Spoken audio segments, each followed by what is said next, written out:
What do you do when your mind can solve anything, but your heart refuses to heal? Will Hunting is a young man with a rare gift, a painful past, loyal friends, and a future he's afraid to face. This is Good Will Hunting, a movie about hidden genius and the courage it takes to finally choose your own life. Professor Gerald Lambeau's class is always intense, but today he gives a challenge that makes the whole room go quiet.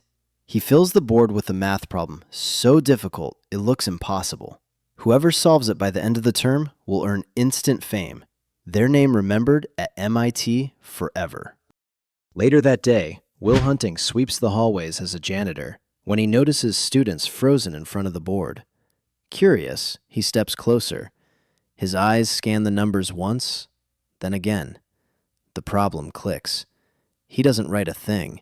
He just walks away, the solution clear in his mind. That night, while his friends laugh at the bar, Will rushes home instead. Alone in his small apartment, he stares at the mirror and begins writing equations across the glass. Minutes turn into hours. The problem slowly gives in. By morning, the answer is clear. Before anyone arrives, Will slips back into the classroom. Quietly, he writes the solution on the board, neat and precise, then vanishes as if he was never there. Later that day, a group of excited students approached Professor Lambeau, demanding answers. Confused, he rushes to the exact spot. His eyes race across the board. His breath catches. The solution is perfect. Too perfect. As students whisper behind him, Lambeau realizes something chilling.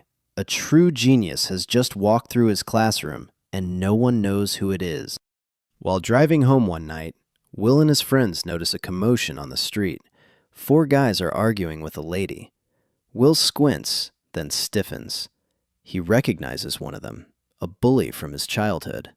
Old anger flashes across his face. The car stops. Before anyone can react, Will is already out. The first punch lands hard. Chaos follows. The street explodes with shouting and movement. Will tackles one man, striking again and again, lost in rage. Sirens scream nearby. The others scatter, but Will doesn't run. He's still on the ground when the police pull him away and place him under arrest. The next morning, Professor Lambeau returns to his classroom, his mind still fixed on the mystery solver. No one steps forward. No one claims the work. The silence only deepens his confusion. As he leaves the class, a faint sound stops him. Lambeau spins around and spots a young man writing fast at the board. He takes a step closer, and the figure vanishes.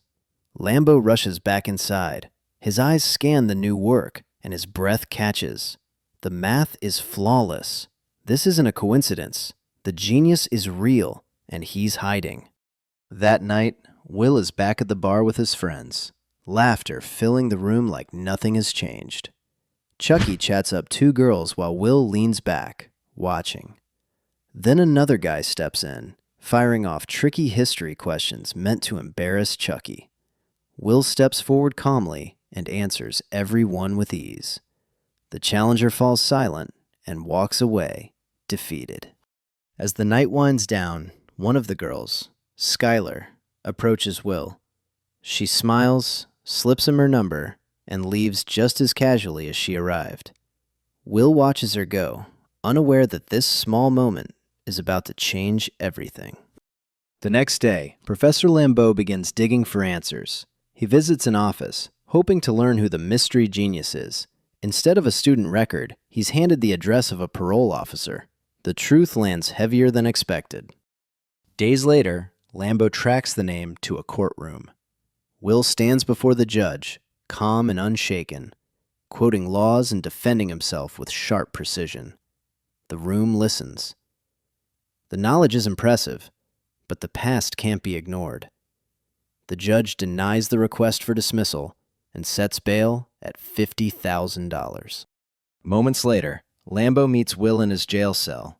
He speaks gently, offering a way out. Will can walk free, but only under strict conditions. He must meet with Lambeau every week, and he must attend therapy. Will barely reacts. After a pause, He nods. Therapy begins immediately, and it goes exactly how Will wants it to. The first therapist becomes a target of his sarcasm. The second doesn't fare any better. Every question turns into a joke. Every exercise becomes a game.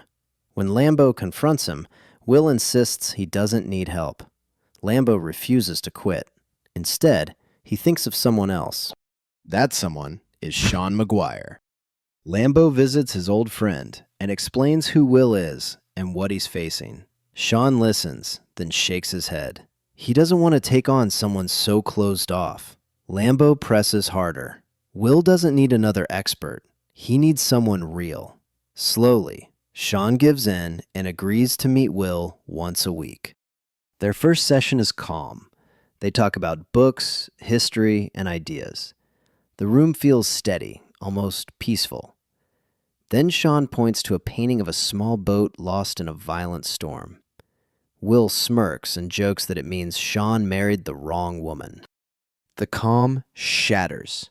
Sean snaps. He grabs Will by the collar, then lets go and tells him to leave. The door closes, and for the first time, Will realizes this won't be another game. At their next session, Sean leads Will to a quiet, open space. His words are heavier this time. He tells Will he's still a boy, seeing life only through books, without knowing love, war, or loss. Will freezes. Lips tremble. Eyes glisten. For the first time, words land this hard. Later, standing in the rain, Will calls Skylar. No words come. Even the next day, in therapy, silence stretches between him and Sean. They sit together, eyes on the ticking wall clock, neither daring to speak.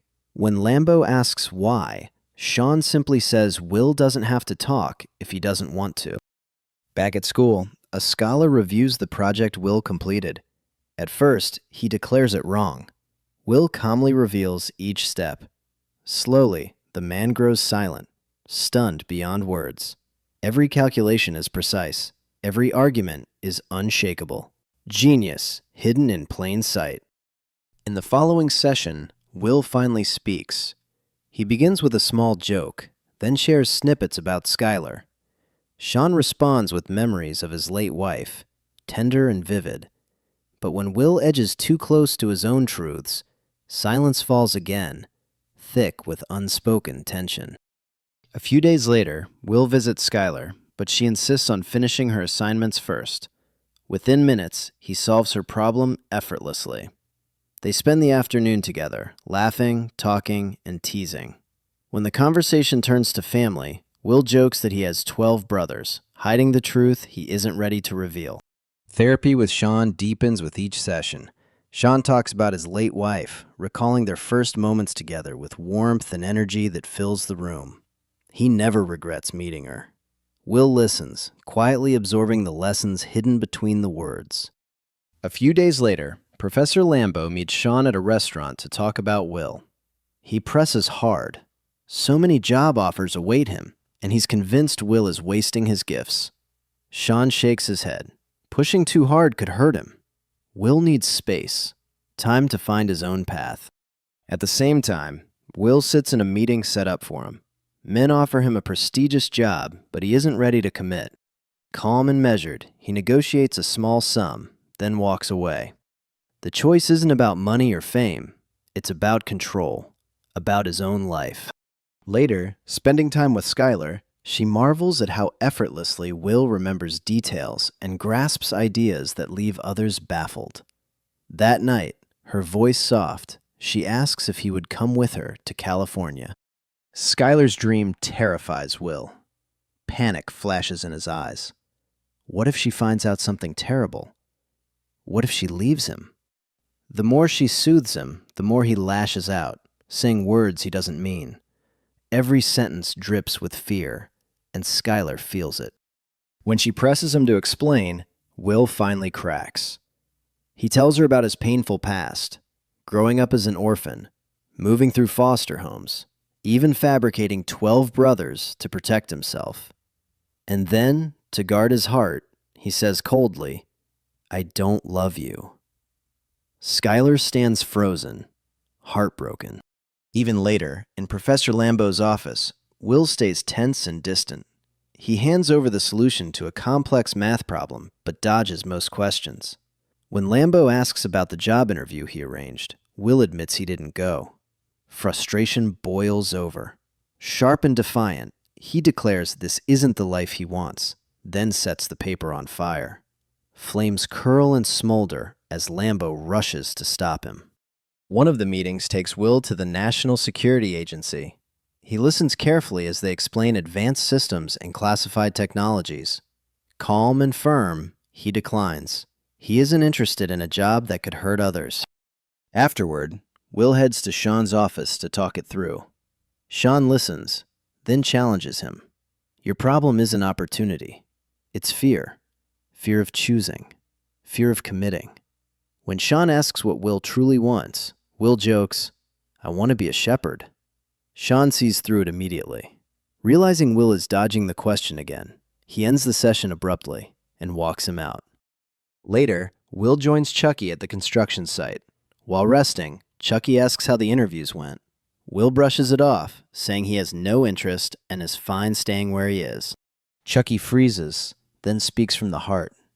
"You're sitting on a winning lottery ticket, Will. And it would be a tragedy if, 20 years from now, you're still here, never taking a chance on yourself." Even with those words, Will stops showing up for therapy. Days pass with no sign of him. Professor Lambeau grows worried. He blames Sean, convinced the therapist is the reason Will pulled away. Sean explains that Will carries deep emotional wounds, scars he's hidden for years, scars that make it nearly impossible to trust anyone. Their voices rise, anger flaring, until the argument reaches a peak. Then Will steps into the room, having overheard everything. Sean opens a file in front of him. Inside are pictures of the scars on Will's body. Quietly, Sean shares his own childhood, the beatings his father inflicted on his mother and brother. He doesn't say it to compare pain, but to show Will he's not alone. Surviving trauma doesn't make him broken. That moment changes everything. Will finally lets his guard fall. He speaks, voice trembling, about growing up in foster homes, the beatings from his foster father, and the constant fear of being abandoned. Years of anger and pain pour out, unmasked for the first time. Sean leans closer, calm and steady. "It's not your fault." Will tries to brush it off, but Sean repeats the words, again and again. Each time, they cut deeper, until Will completely breaks down. For the first time, he isn't running. He isn't hiding. He simply sits, free from the weight he's carried for so long. The next day, Will visits Sean with good news. He has accepted one of the jobs Professor Lambeau set up for him. Sean smiles and hands him his number, urging him to stay in touch. The timing couldn't be better. Will just turned 21. His friend's father celebrates with him, and as a surprise, they gift him their old car, fully repaired and ready for any adventure. Sean decides it's time for a vacation. As he packs, Professor Lambeau stops by. The two reconnect like old friends, sharing laughs and stories that remind them of simpler times. Meanwhile, Will's friends swing by his house, as they always do. Chucky knocks several times, then stops when he realizes Will is gone. A smile spreads across his face. Finally, his best friend is chasing the life he's meant to live. Later, Will drives past Sean's place and slips a letter under the door. Inside, he explains that he's heading to see his beautiful girlfriend, Skylar, a new chapter waiting just for him. With that step, Will leaves fear and doubt behind, finally stepping into the life he's been too afraid to claim. He chooses his path, his love, and his future. If you enjoyed this recap, leave a like and share your thoughts. Subscribe for more movie recaps, and tell me, what would you do if you had a talent like Will's, but feared the world? Thanks for watching.